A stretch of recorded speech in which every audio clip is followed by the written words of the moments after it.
split payments. Minister Justin Tomlinson. Thank you, Mr Davis, and it's a pleasure to serve under your chairmanship. And I pay tribute to the honourable member, who has been a long-standing campaigner in this area. I know through her PQs, meeting the Minister for Employment, who is overall responsible for universal credit, and for visits to a local job centre, plus where she has also met supporting organisations. So I know it's an area that she has had a long-standing track record of campaigning in. And I also share that passion. I, for many years, have supported my local Women's Refuge, and also have worked with Women's Aid in Parliament, hosting parliamentary events prior to my ministerial appointment. And I was very briefly on the Work and Pension Select Committee. So I was present when they were considering that report, though I didn't contribute because I wasn't there during the actual hearings. And I pay tribute to my former colleagues on the Work and Pension Select Committee, who were really, really engaged on this incredibly important topic. I will do a few, but I'm conscious I haven't got too much time, but yeah. Thank you very much. And the Minister heard the evidence very powerfully that came before the Select Committee, of which I'm a member. And I'm very interested into how, having heard that evidence, the impact on women and particularly on children, that he can now justify a government response to the recommendation that, that by default, if a payment can't be split, it should go to the main carer. As I said to for the honourable member for High Peak, as I had said, I wasn't actually present during the evidence, just when it was being considered by the committee, but I am covering many of those points as I proceed. Now, in terms of domestic abuse, we are covering physical, sexual, psychological, emotional, financial abuse, controlling and cohesive behaviour, and in particular in this area, looking around economic abuse. And in terms of domestic violence, we're all agreed the solution is complex and ultimately should be delivered through the judicial system. But we, with the Department of Work and Pensions, have an incredibly important role, not just through UC, but through the wider work of the government. And the government is fully committed to taking this issue very seriously, and I would expect that that has full cross-party support. And with the progress of the Domestic Abuse Bill, DWP will continue to feed in that. I represent our department on the Interministerial Group for Violence Against Women and Girls, and we regularly work with key stakeholders, whether that's Women's Aid, Refuge, Mankind, for example, and I'll give more details on that as I proceed. Now,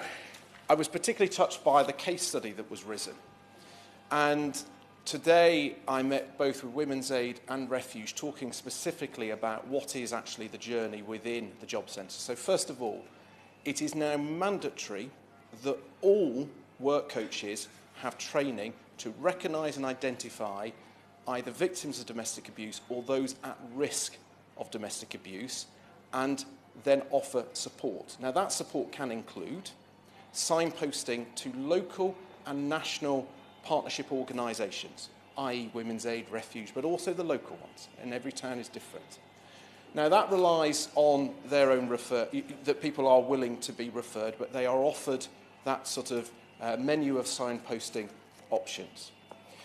Where people wish to then leave the household, and in the case study where it talked about there are financial barriers, and I know one of the interventions said it would be totally unacceptable for government to provide a barrier. That's a really key point. So what we do is if they wish to leave that household, they can immediately be put on to the UC single payment, so treated in their own right, moving away from the current household. If they're already on a legacy housing benefit, they will get 2 weeks of additional housing benefit money put up front, so to give them immediate cash. They will also have 100% access to the advance payment on day one whilst they are there, as well as the signpostings. Now, those that wish to stay in that household for whatever reason, and that's not something that we would encourage, which is why there's the big emphasis on the partnership working, getting them to talk to people who have got the expertise in that area, they can request those split payments. Now, the honourable member did say 50, it was actually 20. Just to be fair, at the moment, the majority of people going through UC are single claimants. So it's not an exact science, but we will continue to look at those stats going forward.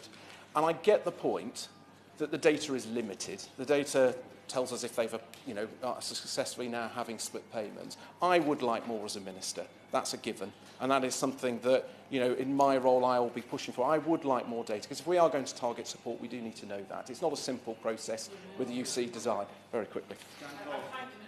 For giving way, and as he knows, I have a 10-minute rule bill on this issue, and is something in my life as a breast cancer surgeon that I saw in action. But does he recognise data on the women who have applied, when we know from the survey 85% of women wouldn't dare, will just lead to more complacency? And that's not, the data's not the solution. It's part of that, and I'm just being supportive on one of the recommendations. I absolutely accept that point. And in addition, on the financial support, if they have housing commitments on their existing household, we can in effect pay double payments in terms of housing benefit up to 26 weeks automatically, and then up to 52 weeks with discretion. So if they've got a commitment on rent or on their mortgage, so again, we are doing everything we can to remove the financial barrier to give them that opportunity to move away from the household. Yes. And commend the Honourable Lady on bringing the debate today, but my honourable friend, I don't believe has fundamentally addressed some of the issues that have been raised in this debate, to do with the particular vulnerabilities of people who are under abuse, and particular vulnerabilities of people with mental illness who may well be potentially exploited. And I just say to my honourable friend to take away from this debate and think about the fact that rather than carving out exemptions and special cases, wouldn't it be much simpler to say there's a potential problem here, they're potentially vulnerable people, let's actually have split payments? If my honourable friend was a little bit more patient and hadn't intervened, my very next point was covering that. And it's important that we don't, when we're designing policies, presume that everything is utopian over there. So the commitment and agreement I have done today with Women's Aid and Refuge, and I stress these meetings were in the diary before today's debate was called, is that they, over the next couple of weeks, are going to work with me, with our operational front teams, to check about the typical experience. And it is a valid point within that intervention about those with mental health, because not everybody immediately says, I am a potential victim or a current victim of domestic abuse. So it's identifying those signs, looking at what additional support can be given for those who, whether it's mental health, whether it's just the consequences of the abuse that they're facing, don't have that confidence to navigate what is an incredibly difficult and challenging journey to break free. And therefore, we're going to have a real deep dive looking at how that typical journey is for people and what more can we do in training and providing those local partnerships. And in every single district, there will be a highly trained, named team programme manager who will be solely responsible for making those partnership arrangements both locally and nationally. Now, last one, because I've got a bit to do and not long, and I don't want to be criticised for missing things. I just wonder what the Job Centre is going to do, just like all of us have to do when those local partnerships lead to a dead end because the services are no longer there. Yeah. Well, this is part, we will be looking. I understand that point that's being said, but look, this is why you don't have to, I want to engage with those experts, Mankind, Women's Aid, Refuge, to actually go and look at that, and we can identify that. My role, I'm not in charge of UC, I'm in charge of trying to make it better for those with complex needs, which includes victims of domestic abuse. So that is something that is a real priority for me. And I welcome, as I said in my introduction, the work of the Work and Pension Select Committee. I welcome the fact in the report they did say since 2010 the government has taken great strides in tackling domestic abuse, and it has demonstrated a clear commitment to being more supportive of survivors of domestic abuse. And why we are not everything, we do play an important role, and I take that seriously. Now, specifically, and I'm conscious of time, the point about split payments. I welcome the fact that Scotland wishes to try this. As it stands, anybody who is a victim of domestic abuse can be given a split payment. I accept the point that then there are the challenges, that then identifying, not unreasonably, you say, well, the receiving payer, current receiver, would notice that potentially half of the income. But the reason why we need to look at Scotland, because you've got to do the test and learn, is to look at the unintended consequences, and because of those groups who campaigned for a split payment, there isn't an agreement on how to split the payment.